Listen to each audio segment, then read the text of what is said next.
Welcome to our epic ocean, where critical solutions to a planet in peril are brought to the surface. Our epic ocean celebrates all that is epic about the ocean and why it is the planet's most vital resource. And now to our host, Rich Gurman. My guest today is one of the most successful female kite surfers of all time. She was a 3-time Red Bull King of the Air and in the top 5 for a decade straight. And now she's leveraging her love for the ocean notoriety into positive impact as an ocean conservationist. Susi Mai, welcome to our epic ocean. How are you? Hi, I'm good. Thanks for having me. I'm so glad that you're here. This is funny. So it seems like both of our lives are controlled by wind, but in the opposite way. You want lots of it, and for me as a paddleboarder, I want none of it. But I think we both get an adrenaline rush from the ocean, but in very different ways. Mine because of dolphins and whales. In fact, I just got off the water to come here live with you and had the most insane encounter with a gray whale and a whole bunch of Wow. just amazing bottlenose dolphins. Wow, So I'm jealous. I'm always talking about my ocean experiences, and we're definitely going to hear all about yours. So let's begin. I want to hear about your deep connection to the ocean. Can you take us back to when you were 5 years old and your parents moved you to the Dominican Republic to pursue an adventurous beach-centered life? What was that Yes, like? that's exactly what it was. My dad was always a little bit of a free spirit, and so was my mom. And eventually, they just decided, let's just find a place where we can windsurf all year. And so they ended up in the North Shore of the Dominican Republic. I was 5 and a half at the time, so just starting school. Um, and yeah, I was just raised in a very, I guess, unconventional way compared to what I would have experienced had I stayed in Germany. But yeah, just, being a beach kid, naturally I was in the ocean all the time, even before I was big enough to do any of the serious water sports. So, everyone has their little boogie board and splashes around. And so I was doing that stuff pretty much all the time, every single day. And then Nice. kiteboarding came around at some point, sort of in the late, it was like very late, like 1999, 2000 is really when we started to see the first kites. And the spot that we'd moved to was a big windsurfing destination, so naturally the kite surfing kind of started there. And so I started seeing the kiting, and I was like, because I tried windsurfing for my dad's sake, but it was never really my thing. It was a little bit too heavy, and for a girl, it's like you have to pull up the sail, and it just takes a little while of slogging around until you really get good at it. And the kiting, when you see it for the first time, you're just like, this is amazing. This is so cool. And you see little people doing it, you see girls doing it, and you're like, all right. So same thing happened to me. We had kite surfers come into town. There was a World Cup competition. I got to see females. I got to see really top of the line everybody at the time, who was of course amazing. And it motivated me. And I was like, hey, Dad, I think I'm going to try kite surfing. And he's like, no, Nice. what's that? Because it was like a ski snowboarder thing, It was a little bit like, wait, are the kiters going to steal all our spots and all the limelight and everything? But then obviously he got on board with it later. But at first he was like, I don't know about this kiting thing. That's not a real sport, It was like very early days. But yeah, and that led me kind of all around the world. I mean, I was in the kind of like an early adopter at the time. I was trying to go to university somewhere, either in Puerto Rico or Miami, and it was all just kind of a long waiting period. So I ended up just kiting and joining the tour. And yeah, as you mentioned, the Red Bull King of the Air just kind of popped Shouldn't into it the be competition scene. shouldn't it be shouldn't it be Queen of the Air, by the way? It is Queen of the Air. I did get a Nice. crown that said Queen. But Okay, yeah, good. they ran this really cool event that still goes on. I mean, obviously now with COVID, it's kind of been interrupted a little bit, but the King of the Mhm. Air still happens in Cape Town now. It used to happen in Hawaii back when I was Oh, wow. competing. I mean, this is now 15 years ago, right? So it's a long time ago. And yeah, So it's awesome. Just kind of so when you exploded into it. Yeah, tell me about the transition though. When it started as a hobby, a passion, and then all of a sudden you said, "I'm going to become a professional," right? What I was mean, that it's transition like like? there's not really a handbook, I guess, There's not really like a thing where you're like, how to become a professional at a new sport, right? There was no industry. There weren't even, this is before YouTube. There weren't really Oh ways wow. to share information the way that we do now. There were print magazines, so that was kind of the game. And for me, the way that it happened was because it was very early also. I basically competed in my first World Cup in the Dominican Republic after having kited for like 10 months after school, just kind of doing it for fun. And I came in second. I almost beat the world champion. And there was like a Whoa. whole roster of people that were just like, wait, where did this person come from? So I got Who is this girl? I got sponsored. I got picked up by a brand and they were like, hey, we want to give you some kites and have you finish the tour with our gear, you know. And I was like, that sounds awesome. I'll try that because I was kind of on a waiting list for the college stuff. And so Wow. that went really well. And that same year, I went to King of the Air in Maui, which is kind of like its own thing. It's an invitational where it's all about going super big, and the style is a little bit different. It's like the Wimbledon of tennis, like it's like Mm-hmm. the one Mm-hmm. big prestigious thing. So got invited to that, also did really well and won that kind of straight off the bat. And then yeah, you just kind of snowball into it. You get picked up by a sponsor, then by another sponsor, and they're all about it. They're like, hey, you should finish the tour, you should do the tour next year. And so kind of got sucked up into it. But it was kind of like make it up as you go along. And even that transition from at first it was all just kind of educating people about what kiting even was. People didn't even know they're like a balloon, and people didn't know what it was. And then kind of transitioning into trying to get girls on the water, trying to make it really super equal, because it is an amazing sport where you sit in a harness and you don't need to have these big muscles, you don't need to Mm. have all this power, you can just fly the kite. And it's actually, a lot of it is about control and finesse, so you can be just as good, if not better, if you're a female. It's not one of those prohibitive kind of like unbalanced kind of sports. You can really just, and girls, they add a new sort of twist, and it's really fun to Nice. have a bunch of chicks out there. So that's been one of my big passions as well, just, trying to get ladies out there, because it is such a fulfilling kind of all-round experience. I have to ask you then, did you ever get any pushback from the guys out there? Or were they like, hey, there's girls in bikinis flying around in kites. Usually Were they they digging don't, it? Or they weren't too mad about it. We're just like, not too much? hey, let's get more girls involved. And they're like, okay. So it was a good No, thing. it was a Okay, good cool. thing. It was a good thing. And how about your dad? At what point did he buy in and like, okay, wait, there's something here? My Did dad that take a kites more while? than me these days. Yeah, he's Oh, does he? he's fully like he's all in as a kiter. No, I mean, it was definitely early days when I started, and I was like, all right, I'm gonna go on tour, and because I got all this support. And obviously, you're starting out, you're like 18, 19. You Right. think like $500 is a ton of money. You're like, wow, this is crazy. Like someone gave me $500. So you're just kind of, bawling. You feel like you're just like winning at life. It was really funny. Um, Oh yeah. but yeah, my dad pretty early was like, this is cool. Because again, we're getting all the attention, right? There were not that many girls on the tour.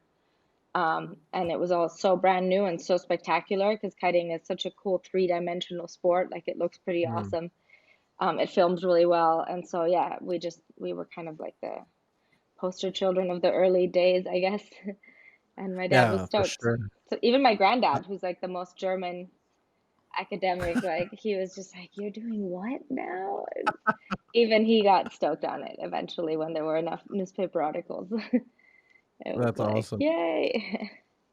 I envision everybody who's watching and listening now, when we're done going to YouTube, we'll share links obviously, but you gotta watch what we're talking about here. So let's talk a little bit about the DR. You're in Germany now, but you still spend time in the Dominican Republic and also I think So, Maui, is that right? yep. So let's talk about the DR. How often are you there? And obviously, you still love it there. Is there something special about the island, the people? What is it?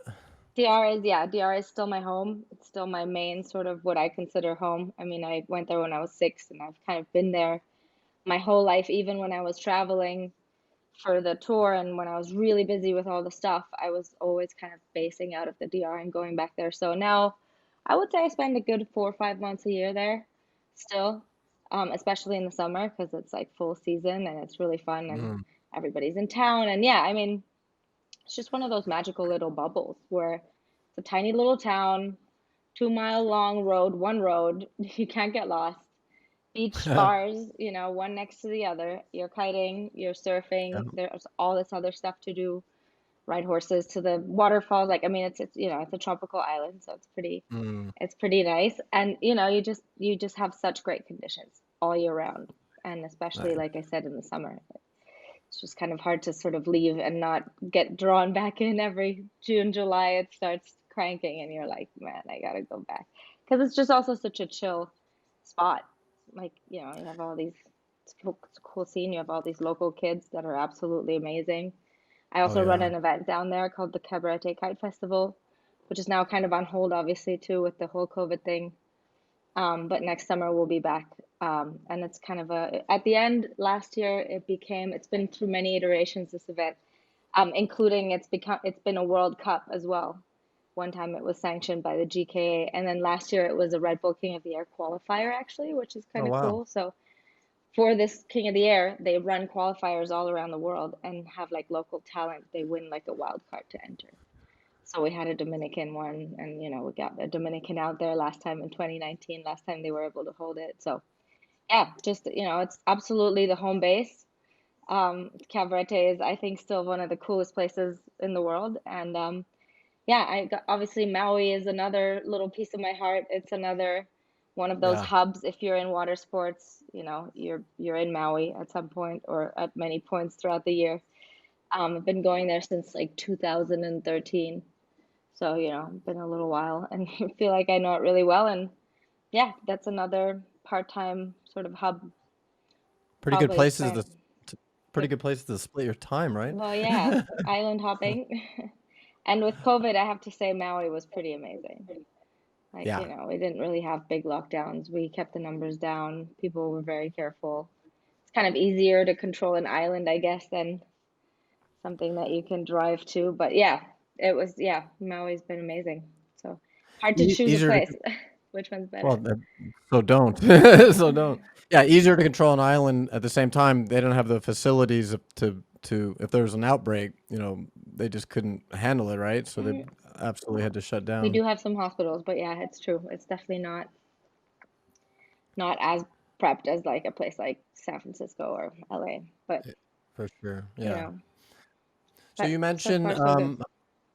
yeah, exactly. So you mentioned how you inspired a lot of women, chicks as you call them. I wasn't going to use that word Kite chicks. to go out and I know. kite chicks. You obviously inspired a lot of them, which is great. So I was going to ask you, how important is female empowerment, and not only in kiteboarding, but in your work and everything that you're doing? I think you do some mentoring of younger kiteboarders. So tell me about that. Yeah, I mean, obviously, you know, you always want to hang out with the girls because the girls are fun. And especially in sports, I think it's just a little bit harder to sort of get the girls to motivate and see something and say, this is for me.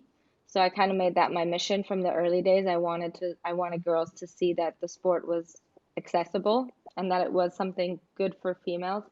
Um, I mean, I obviously had the same experience myself. I didn't really think about kiting until a girl showed up and launched a Mm, kite and like made it look super fancy and like twirly. And I was like, wow, this chick is ripping and like looking, you know, making it look really easy and look really awesome. Like I can probably do that. It's a girl, so like I'm a girl. So I don't know. I feel like we always need that little extra sort of line to what's happening before we think, okay, this is for me, right? And so yeah, I was lucky. I in 2013, I believe it was, we launched the first series of women's kiteboarding specific equipment with my sponsor Cabrina. That was mm. after one of my injuries. I was kind of bedbound and managed to put enough time and effort into the whole thing and convince the people at the top that we should make women specific gear, and that was really amazing. Made some bars that were a little bit easier for women to grab. We made, you know, specific colors for the kite. We made lighter boards and just all around just trimmed a couple of things. It didn't take very much, but we were able to make something that was super cool for girls. So like that was one of the turning points when then other brands kind of jumped on top of that, and there are now several different things out there on the market for girls specifically. I think that was a huge piece of it as well, because if you don't feel like there's anything there for you, then like you're like, wait, you know, I'm kind of tired of riding my boyfriend's black and red and gray and silver kites. Like they're cool, but you know, Yeah. girls want to be girly. So so yeah, so that was a big piece of it. But in general, you know, I've just seen how much self-confidence and how much it can really give to the females out there who do kite surf. I mean, it just gives you this whole new sort of, I mean, not to sound like too far on that side, but it's almost like this meditation that gives you just self-confidence that you can come out and be like, my body feels great. You know, I've been out there on the water, like you said, the ocean, you know, just being out on the ocean in any way, shape, or form makes you feel great. So yeah, I mean, it's one of those cool girly sports at the end of the Mm, day, and I've been trying to push that. nice, nice. Do you know Allison Teal, by the way? I don't, Allison Teal, I don't know. Oh, you got. She was actually the very first interview we did for the podcast. She lives on the Okay, Big Island, and she's always wearing a pink bikini. She has a pink surfboard, and she does a lot see, of really cool work. She's that's she's your kind yeah, of gal for sure. I So I'm love it. curious, Susie, how after 16 years competing as a pro, how did that impact your love for the sport? Like, and did you develop a different respect for the ocean outside of surfing, and playing?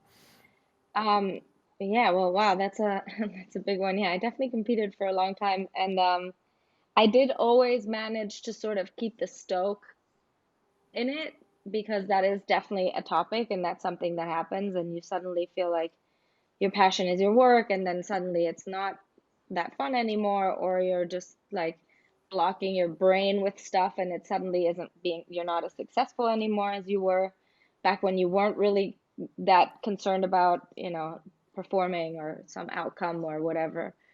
But I think overall, just I was lucky I had some really good mentors and had the opportunity to not just do the tour. I was also Hmm. doing a lot of, you know, um, just random trips to dealers or new places or editorials, which were more fun, of course. I mean, the tour has its own thing, but I was never really that rider who was just feeding off of that competitive energy. I like competing sometimes, but I'm not the person who's like I live off of that. It's like what gets me going in the morning. I was just like more in it for the experience, to be quite honest. And I mean, being on tour is obviously fun, but I did always enjoy more these like, let's go off the beaten path and find a beautiful spot like Mauritius that nobody's ever kited before, and like let's go kiting there and document it. And so yeah, so they're kind of two pieces, I guess, um, to that part. And then what else did it bring me? I guess, I mean, from an early age, or from even the early days of just traveling around, I started seeing all of the harm that we're doing to the ocean. And so that was a huge piece of it for me, just you know, being in an island, in a remote island in Fiji where people are literally living off the land, and you seeing all this plastic wash up on the beach, and you're like, wait, this isn't even their own plastic. Like it's something that's just washing up, and they're having to deal with it. So it was very sort of always, I mean, you know, we've been messing with the ocean for a really long time.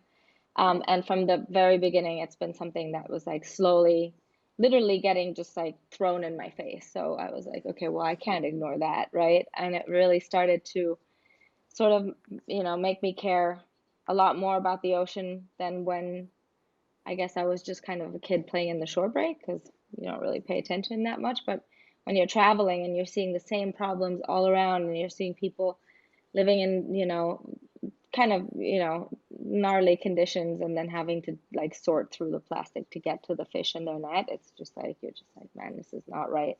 So yeah, Mm. I have a huge drive for ocean conservation, have been working actively in the field for at least a decade now. Have to say that when I started, it was very much like, are you gonna, you know, are you gonna stop wearing normal clothes and go hug trees, and you know, and I'm just like, no, you know, you don't have to be this weird person, that this outcast kind of human to be an activist. You can just be an activist by caring. You know, you don't have to like change who you are or change everything that you do in your life. You can kind of just try to do what you already do well. In my case, it was kiteboarding, trying to raise awareness through the trips, and like trying to add stories to all of the media that was being put out, where it was like, actually, there's this problem here. This is how we can help. These are the things that can happen. You know, next time you go on a vacation or a destination, like don't do this, you know, get a little preachy with it. But at the end, everybody has something that they can do, right? Yeah. And for me, it was the kiting thing. So I kind of naturally slid into that. And of course, you know, Jeremy McKane, my co-founder for Ultramarine, we founded Ultramarine in 2018. So been going for a little while now, and yeah, that's kind of like our new baby, and that's really one of the things that I'm the most passionate about right now is this community of doers and action-oriented badasses who are out there, doing cool stuff. And that's what's kind of been my focus in the last sort of, less Few so years. the kiting thing. I still do the odd invitational, but I'm definitely not competing or kiting the way that I was like 15 years ago. So. So we're gonna definitely talk about your baby, which is ultramarine, like you said. I want to back up a little before that though. So, um, yeah, I was gonna ask you what was the turning point that all of a sudden you said, wait, I need to really focus more on protecting and helping to conserve the ocean, and you talked about that, I wanted to ask you like your sport led you to meet some pretty amazing people like Bill Lee, who's one of the founders of Amazon, who's Yep, got some pretty cool friends, like a guy named Elon Musk. yep. You taught these guys how to kite surf, right? To a degree, some of them. I mean, obviously, can't teach everyone, but yeah, we had this thing called MaiTai where all these people would show up, and it was like a kite surfing networking conference thing where they could say they were going to a conference and expense it, but then also learn to kite. So it was kind of I that see. was the trick. And yeah, I mean, all these people learned at our events. MaiTai went on for about 10 years. Um, Wow. we did events all around the world, and it was always, those entrepreneurs and those thrill seekers that are also pretty badass in business and share that mentality, always coming together and, kiting together. And yeah, you're right. We had Elon out there. We had, Drew from Dropbox, like a ton of early Facebook people. I mean, you name it. Yeah, they were out there kiting with us at some point. Was Elon's kite electric or was it wind powered? I was like expecting him to like have a wireless bar or something. No, it was a normal kite. So hanging out with people like Billy and Elon, did that inspire you, or propel you into entrepreneurship or Well, 100%. just I mean, for sure, you can't be around these people and not absorb. In fact, the best thing you can do is become a sponge whenever you're around people like them, because then you can just be like, all right, I try and take all this in and like process this later. But yeah, of course, I mean, thanks to the kiting, which was kind of the common denominator, and everybody really just loved sharing the kite surfing piece of it. There was a huge support network that we created. And so, yeah, having that sort of in my back pocket, and being able to reach out to people that are doing amazing stuff in other departments and just kind of, slightly prodding them, see, hey, do you ever think like maybe what you're doing could be a good thing for the ocean or for the environment? mm, Or you could, that's definitely a big part of the mission for Ultramarine is to try and bring ocean conservation into people's fields who might already have a solution for some problem and just haven't really thought about it. that's amazing. And yeah, it's just so cool how the ocean brings people together and then what grew out of that. So tell us a little bit more about MaiTai Global. It's the perfect name. You co-founded it with Bill Tai. Was that back in Yes. like 2007, that long ago? Yeah, So 2007 is exactly when we did the first Mai Tai. so that thing pretty much named itself, right? Susi Mai and Bill And Tai. it That was was an and it easy was one. on Maui, which is where the drink is from. Okay. And I was under the legal drinking age, so I definitely was not getting served any Mai Tais at any of No these Mai Mai Tai Tais for events. Susi Not for Mai. me, not at the beginning. That's funny. So it feels to me like this was a precursor to ultramarine, 100%. and Yep. like we're saying, it helped you to align with these Silicon Valley crew early on. Anything more you want to share about that before we dive all the way into ultramarine? Yeah, just that was a really fun, fun sort of crew of people, and it was a really great way for me to see and learn about what a community is and how a community can be built and built as a very strong sort of network.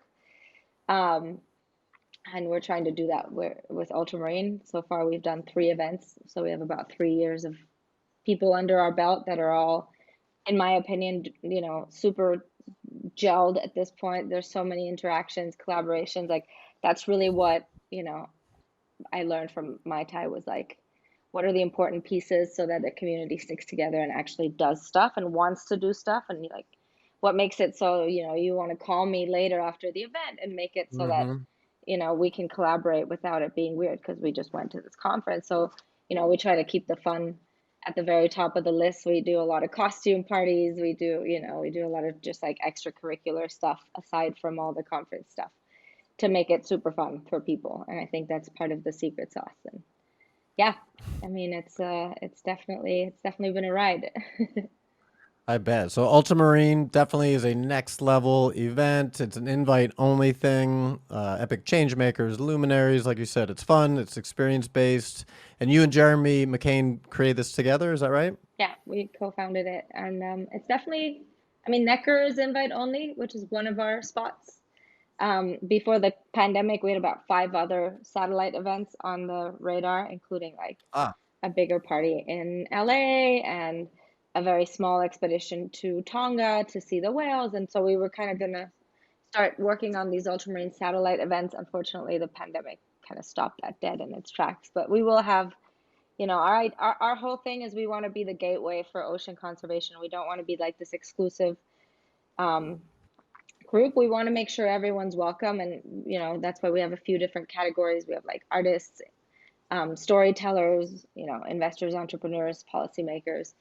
mm-hmm. All this. There's all these different categories. We try to like put everything in one pot. We don't want to just be like heavy on one sort of person. And Jeremy McKane being an artist himself, and me being a pro athlete, we're definitely kind of on that side, leaning to that side of the thing. And so we always, yeah, I think we always get that right mix because we're really paying attention to making sure it's curated. But it is for everybody. It is, Well, there that's what I should was be going to ask many you. ways in Well, not in the everybody in the future. world, yeah, not everybody gets invited to Sir Richard Branson's private island. So that's obviously a pretty exclusive event. And that's what I was going to ask you, like, how are you making this inclusive to anybody that wants to really support the main Yeah, focus? well, the Necker one is obviously the one that gets all the eyeballs and all the attention, and that one is restricted by just size and price, and Sure. it's a little island. It's got 20 rooms only.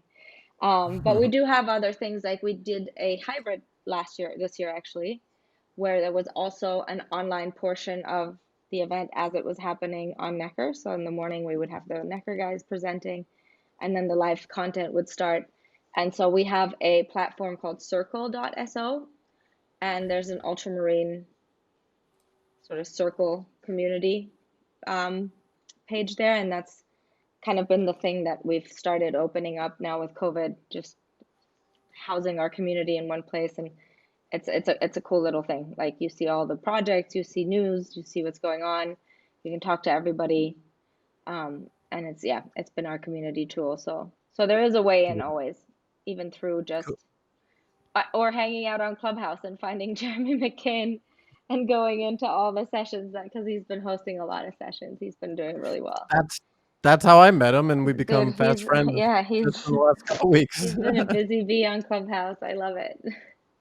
Yeah, he's awesome. So he's got to be fun to work with. So let's dive deeper into those main 4 categories that you mentioned. So if I understand it right, it's ocean impact investors, ocean entrepreneurs, policy and research, and then artists and storytellers. I Yes. want to I want to break them each down and talk about the importance as it relates to the big picture. So let's start with impact investors. Um, Investing into companies, organizations, and funds whose mission is to create social and environmental impact along with the financial gain is not a new concept, but it has experienced a dramatic growth just in the last few years. I'm curious if you feel like, is this a sign that there is a desire out there to create a better world versus just, let's go make as much money as we can?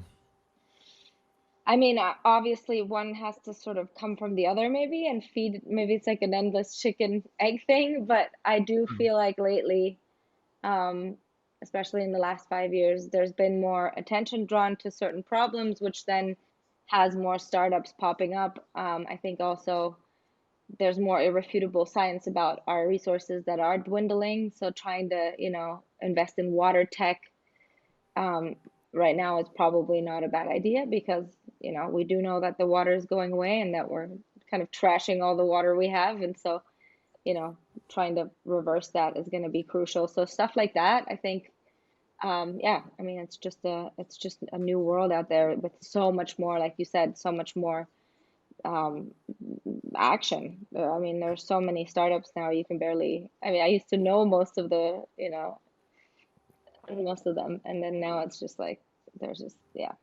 And so Oh yeah, it's I think it's amazing, and I think also our technology advancing in other sectors.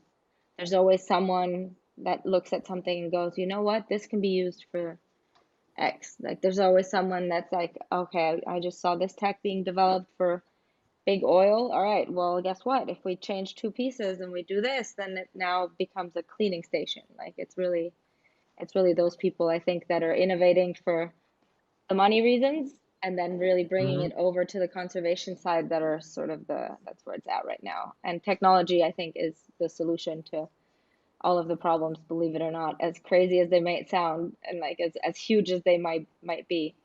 I do feel like technology is out there, and if we apply it correctly, we can reverse all the damage we've done. I agree. Do you have any specific success stories that you witnessed at Ultramarine where people were gathering in the same space, the network, presenting opportunities, and said, "Oh man, let's do this together," and just Yeah, I mean, yeah, we've had a few big and small. There's been some really cool ones, like somebody who had a flip-flop company from Texas came over and said, I want to make flip-flops that are no longer plastic. And somebody immediately was like, well, I know this company that does this, and I can put you in touch with this person. And, before he'd left Necker for that trip, he was pledging to make sure he makes his next sandal something that is biodegradable and becomes fish food. It's like if it does end up in the ocean, it'll decompose and like actually put some nutrients in the ocean. So it's like oh wow, that's a small one, all the way up to things like we brought the First Lady of Palau, which is a little island nation in the Pacific, to Necker and had her speak in front of the fisheries commissioner and also the prime minister of the BVI, and she talked about something called the Palau Pledge, and she just kind of convinced them on the spot to do the same thing and start committing to 30 by 30, which is, protecting 30% of the ocean by 2030. And so, yeah, and that's the kind of thing where you're just like, that's so cool. This like lady with this elder energy came over and just mm, told all these people, you guys should do this. This is why it became, it made Palau a super huge tourist destination. They're like 80% protected. They have all kinds of cool sea life. And the BVI, they were listening and they were like, this is a great idea. So, those are the kinds of, like I said, we have small and big things that we love. But yeah, in general, I mean, stuff that I get excited about is also on the science side, of course, and like figuring out that, for example, we have a rock called olivine that kind of exists as an underlayer in most of the sort of earth, and that if you grind that up and put it out on the beach, then the actual motion of the waves kind of grinding this little sand-sized olivine pebble against the next one draws down carbon, and could be one of those things that like just the sheer amount of carbon drawdown that you can gain from just one olivine beach is pretty crazy. So like, wait, that's a rock in the ground? Like we already have these kinds of cool solutions, or finding a bacteria that decomposes plastic and that, you can maybe start reversing or start taking out microplastics, which was a thing that 5 years ago we're like, how are we ever going to figure out how to get microplastics out of the ocean? And hmm suddenly there's something else. And so I get really excited about all of these just super cool science fiction-y cool things that are coming out with, scientists having better tools and making more discoveries and sharing them with the world. So yeah, that's I big. love I Big love piece the of it. I love the technologies that are they're based on the natural world. I don't you must know Cyril from Parlay. Yep. And I interviewed him a few days ago, and we went deep in terms of just things like mycelium and mushrooms. And I Mm-hmm. also interviewed Louis Schwartzberg and had the same conversation. Just how a lot of the solutions that we're looking for, they're in the ocean, they're in the soil, they're in the dirt. So it's very exciting. I love the Palau Pledge also. Yeah, I wanted. We'll come back to the list of four, but is there anything else you want to share around your experience with Indigenous people? Obviously right now there's a big buzz around the movie Seaspiracy, And I've been on, like, I don't know, 3 or 4 Clubhouse calls. I think Jeremy was on most of those in the last several days. And one of the, it feels like the overall people like that the movie was made. And at the same time, there's definitely been some criticism. And the one that keeps coming up is how there wasn't enough focus on indigenous people. And a lot of people said, well, that just wasn't really the focus of the movie. But I'm just curious if your experience with indigenous people and how that's impacted the way you think and act. Well, I guess I would say to the critics of the movie, it's not the indigenous people that are causing the problem. So like, why would they be in the movie that's pointing out the problems if they're not the problem? I do agree that it's always good to show. I mean, at the end of the day, and growing up in the Dominican, there's obviously a ton of, local people that live far away from the tourism industry that are, living off the land in like a very circular, just, traditional way. That's just how they are. They have their chickens, they have farm their land, they barely ever leave their little cabins up in the mountains. You can only get there with a horse. Like, it's pretty legit, right? So, and just seeing how that has survived over the thousands of years that we've been around. I mean, you'd be crazy to think that they didn't have it all figured out, right? So for sure, looking at indigenous practices, looking at how we were doing stuff before, and just also kind of making things a little more simple, I think is absolutely 100% the way that we need to go.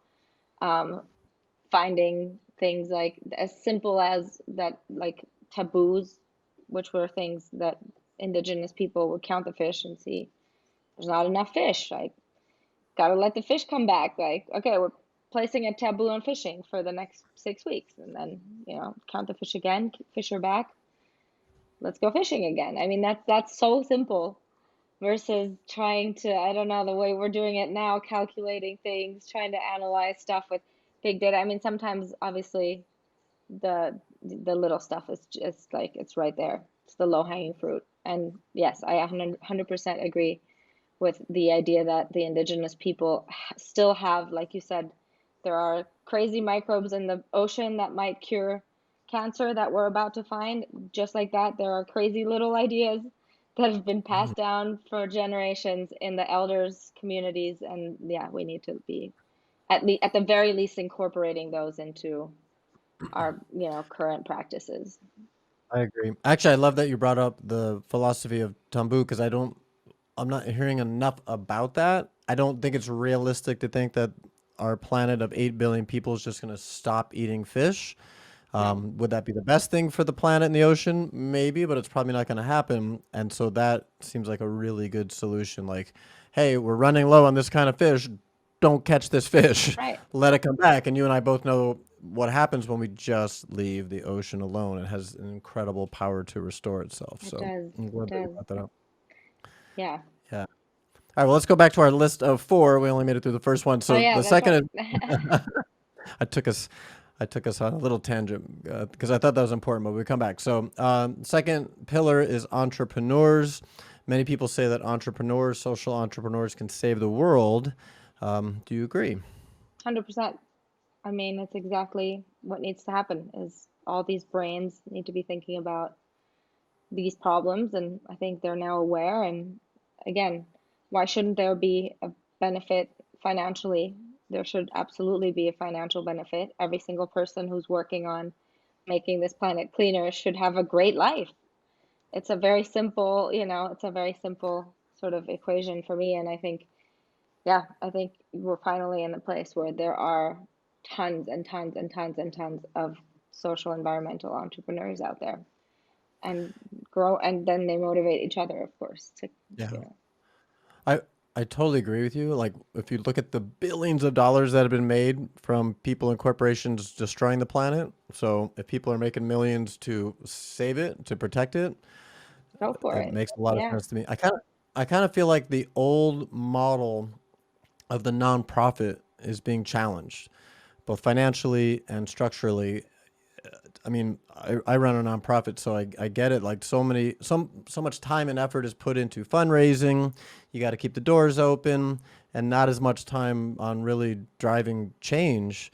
And collaboration seems to get stifled out of the fear of losing donor support. If we're all working together, we're gonna, lose donor support money. But this seems to be changing, and I kind of feel like a hybrid model, profit and nonprofit, makes a lot more sense for environmentally based organizations that are working to change legislation at the same time raise consciousness. I'm assuming you're on the same page with me on this one, yeah? 100%. I mean, we made MaiTai a non-for-profit, and then that was ultimately when, eventually it outgrew itself, and the umbrella couldn't contain all the things, and it was too tangential. And, we were an ocean nonprofit, but started things like the Blockchain Summit, or, did other events such as the Extreme Tech Challenge, which is like a startup competition. And so it wasn't always under the mission statement and under the sort of 501c3 confinements.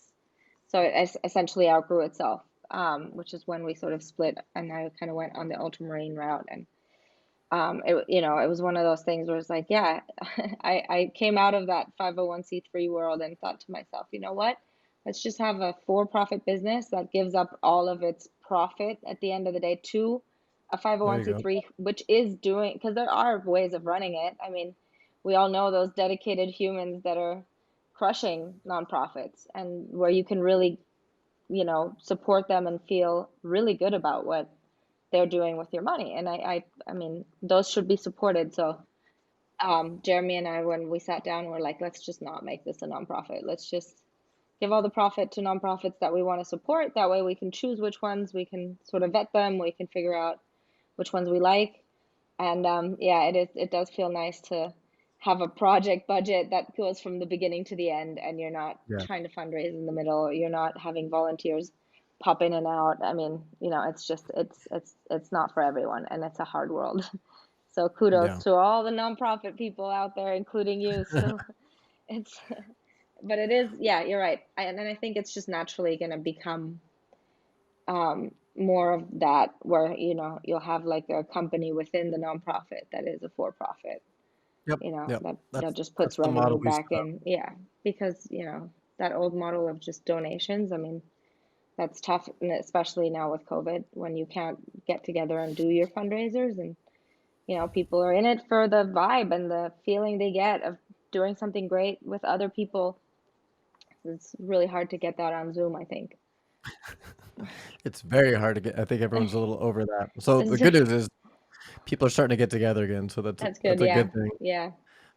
Beautiful. All right, let's go to policy and research. I'd like to look at what levers can be pulled to make the biggest impact. My nonprofit Project O, we have a big project that we launched last year that we're scaling this year that's called the Blue City Network, where we go into cities starting here in California along the coast, and then ultimately we're going to go global with it, where we certify cities for following best practices when it comes to protecting the ocean and waterways. And it's really focused Awesome. on three different things. Yeah, thank you. We focus on policy, like working with local governments. We focus on working with local businesses, and then also with the citizens in terms of behavior change. And my take is that changing behavior is important, right? But major policy change might just be the biggest lever that we can pull. What do you think about that?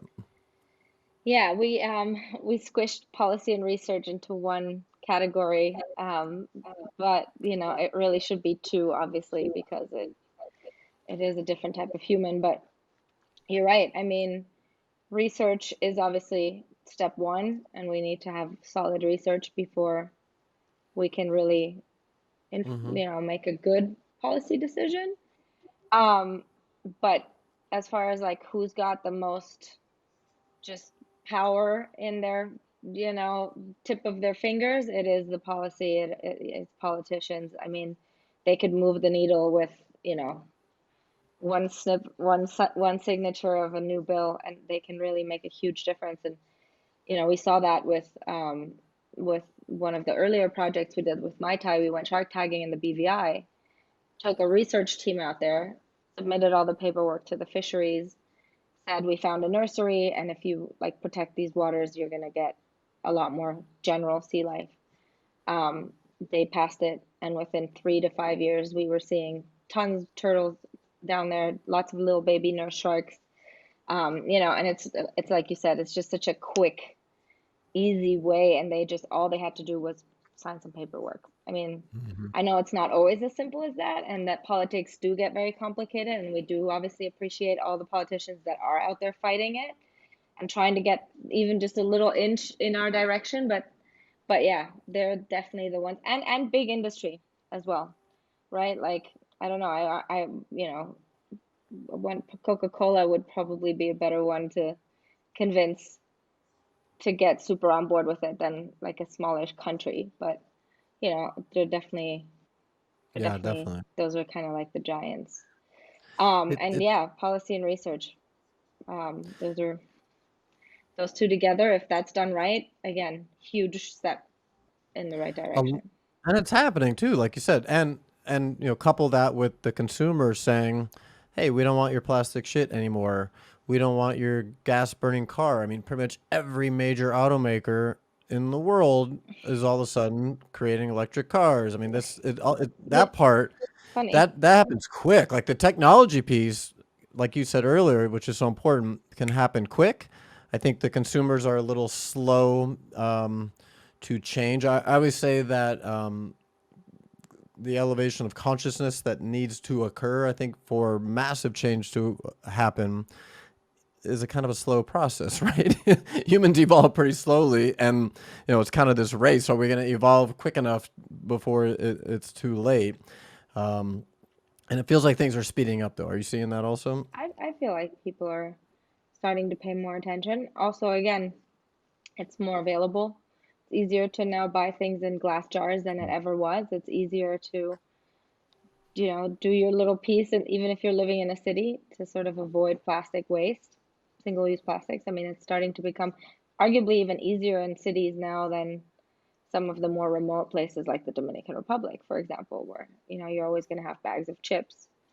Versus like now you go to Whole Foods and the chips can be wholesale. You put them in your little container that you bring. So yeah, I Yeah. mean, I definitely am seeing that there's just more of it happening. So more availability, and then obviously consumers being more aware of it.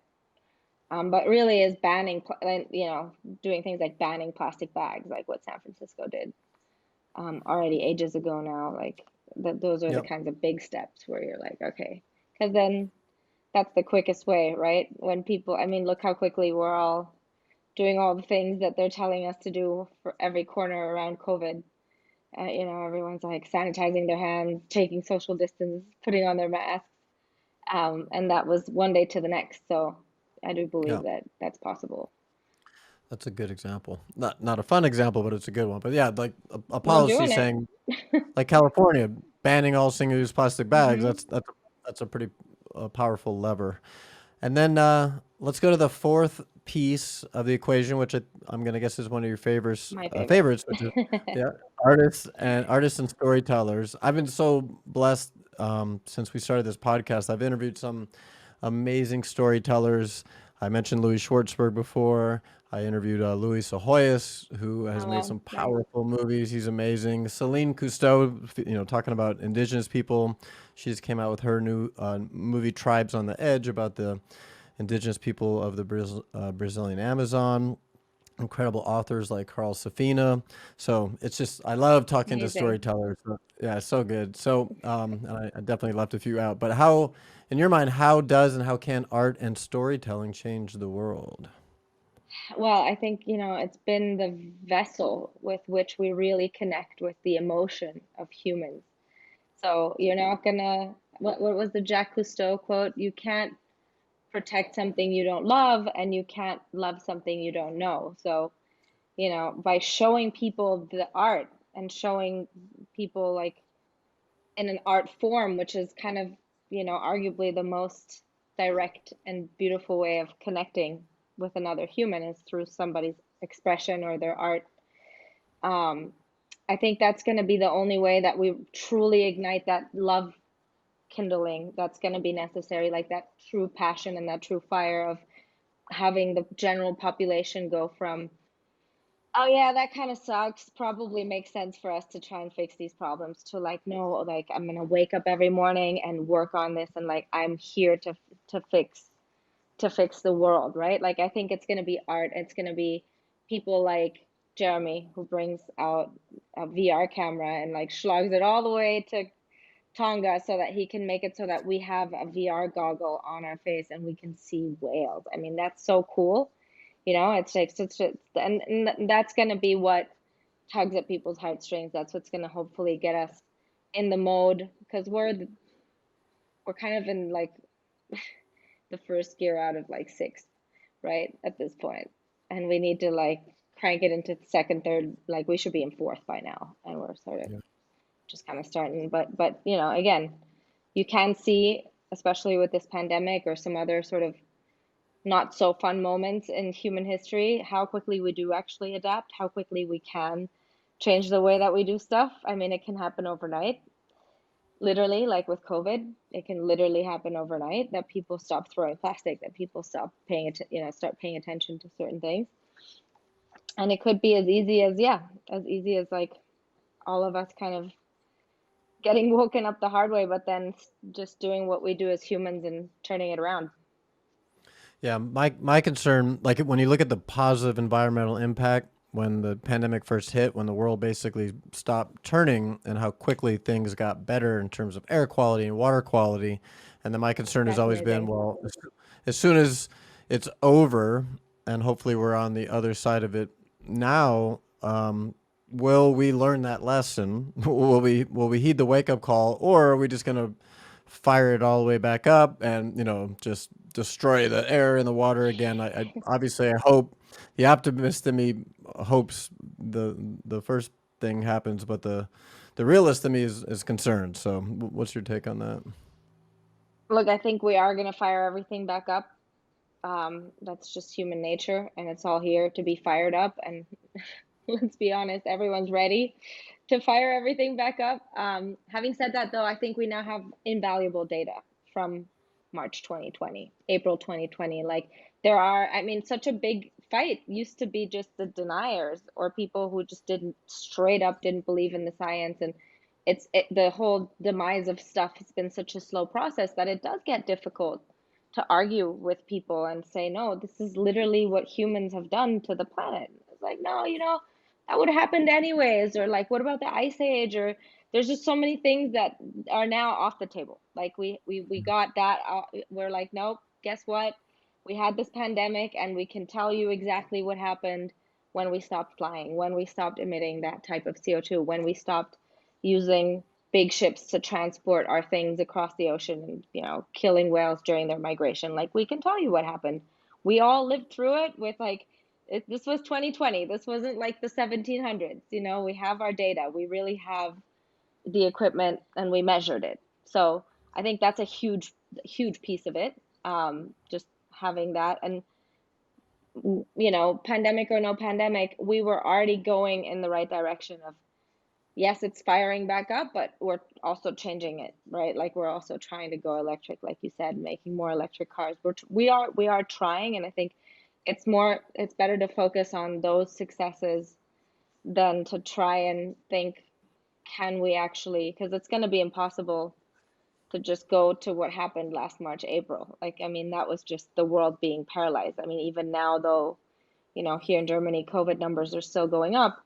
People are starting to relax a little bit because it's now been a year. And I don't think we're ever going to have, even maybe with another pandemic, that sort of the world will freeze the way that it did in those 2 years. And of course, like, was there amazing stuff? Like, did things recover like crazy? Yes, but you know, let's just celebrate that that happened and then try to get to that the slow way that we kind of knew was the way that we were on before. Yeah, yeah. And ultimately, it's going to be, can we learn to live in harmony? Can 8-9 billion people learn to live in harmony with this beautiful planet? So, what's the end game for Ultramarine? Is this your dream project? Where you want to take it? And then the other thing I would ask about that is, when I think of Necker Island, I think of that as a very exclusive event, and at the same time, you want to make the community larger and more inclusive. So, what does that look like? Right. Ooh, many parts to that question. So That was ultramarines a that was a three-parter. end goal, I don't really see an end. I do see this as like a growing community and ongoing thing that can evolve into a ton of beautiful stuff. For now, we just, yeah, want to get through the pandemic. I think we're kind of through the worst of it. I think we can start having gatherings again later this year. I think by 2022, we'll be rocking and rolling with a ton of different little things on the agenda, but also a huge online component. We're still doing a lot of our projects on the Circle platform that I mentioned earlier. So that's a fun one to pop in on.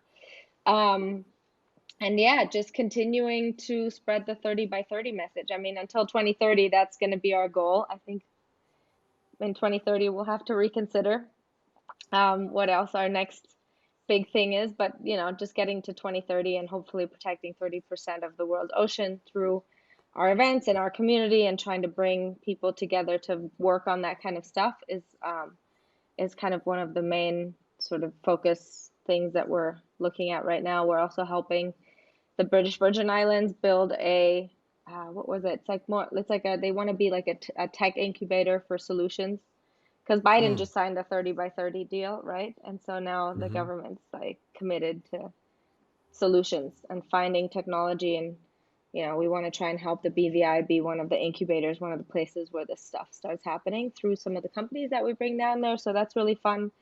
That's going to be a very exciting project that lasts 5, 6, 7 years, planting mangroves, doing some fish farming, all the cool circular stuff like that.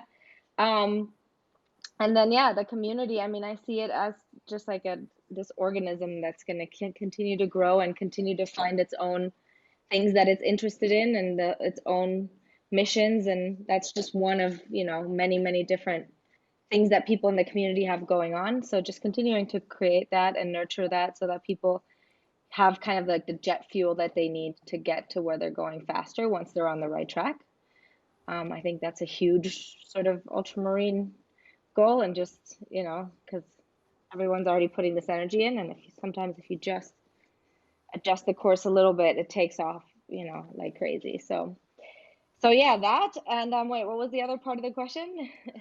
Oh, just how you want to make it more More inclusive. inclusive, yeah. Which I guess the question would be if someone's listening and they're inspired by what you've talked about, how can they get involved Yes. with you, with your efforts with Ultramarine? Yeah, so we definitely have many ways into the community. We're open and we want people in it. We want people to join. Um, until we get back to sort of like the normal event schedule, which then I would say attending an event is a really great way to sort of get into it. And we'll have things like World Oceans Day in New York, and it won't be like just our stuff. Like we'll also be present at some of the you know COP26, blah blah blah, like all these different Mhm. events around ocean conservation. So you don't have to make a trip just for us, but once the world is kind of back on the event schedule, events will always be the best because then we meet people in person and we love getting to know people in person. But then, of course, we also have our online community. The Circle SO is pretty cool. The Facebook Ultramarine Ocean page is amazing. We broadcast a lot of live stuff on there, and it does get very interactive. And the Clubhouse thing is kind of one of the new things, isn't it? It's how we've been getting a lot of our friends recently, and a ton of people who came to Necker were just like, "Hey, yeah, Clubhouse, this is cool. What, you're going to Necker? Okay, I want to come." It was definitely one of those, and we have all of those chats transcribed on Circle too, so Oh, it nice. kind of all feeds into each other. But yeah, many ways in, even if we can't hang out yet for another few months. We're getting there. We're getting there, and we'll share links on Perfect. all the ways people. I definitely want to include links to you doing your magic on the ocean, and which is fun, and then more importantly, links to support and be a part of this movement that you and Jeremy are creating. And like you said, like we've said, it's all about collaboration and working together. It's not just about you guys; it's everybody coming together. So. Susie, I completely appreciate you and your energy and your heart and everything that you shared today. I'm going to give you the final word. Let's kind of bring this full circle. I was thinking of that little 5-year-old girl that thank God, right, was brought to go live on an island and experience an ocean life. I wish when I was 5, I didn't really live a true ocean life until I found Laguna Beach 16 years ago, and it's the only lifestyle I can ever imagine living for the rest of my life. So let's just end where it began. Like just share your, I guess the why behind really why you do what you do, what it is about the ocean that you love, and what maybe we can inspire other people to not only love the ocean, but to care about the protection of it. Whew, well, well, first of all, this has been really fun. Thank you so much for having me. I really love just the casual chats. I mean, they're the best. Yeah. And that I think to end it, I would end it on the moment when I knew I was gonna kite, as in like I want to do this sport every day, like I'm super hooked. And it was when it took me a little while because the gear was a little bit janky at the beginning. So it took me about 3 months to even just get on my board and ride. Um, so it was already, there was a long lead up to the whole thing, but I finally managed to get on a board and I just rode like straight out into the ocean, and was so excited I was up. And then I sat down and I was about, I don't know, like maybe like almost a mile from shore. Like I'd definitely just gone out there, and I look back and I see like a beach, and I see just I stop and I hear that, I'm in the middle of the ocean actually. I'm all by myself. I managed to get myself out here, and it was such an amazing feeling of freedom, and I'm never going to forget that. That was the moment when I said, okay, I have to figure out how to do this all the time. Like I have to figure out how to get out here. It was almost like meditation just came over me in such a strong way because I was in the middle of it and there was no turning back around. And all your problems can kind of stay behind on the beach. It's the same for you when you paddle board. It's the same for people when they paddle out and surf.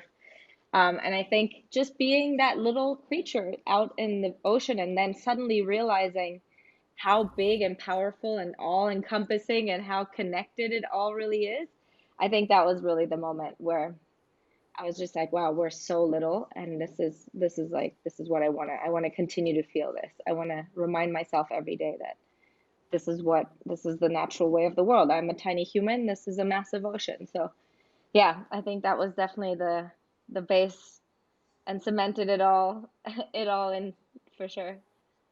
I love that. Yeah, I have a very similar story being a couple miles offshore on my board, surrounded by a couple blue whales, and just looking back at the coastline and feeling so small yet so big at the same time, and just being a part of it. Hmm. It was like, wait, we're not separate from this ocean, from this earth. Like we grew out of it just like everything else, and that just over time led, similar to you, like this just passion and commitment to do whatever I can the rest of my life to try to protect. For me, it's about the dolphins and whales, which we protect them and we protect the whole ocean. We're helping the humans at the same time. So I'm sure we can I spend love many hours it. talking about this, and I hope that we get to do it, like you said, very soon in person on a beautiful island somewhere, maybe off the Silver Bank, off the DR in Nice, Hawaii, or Necker Island, or all of the above.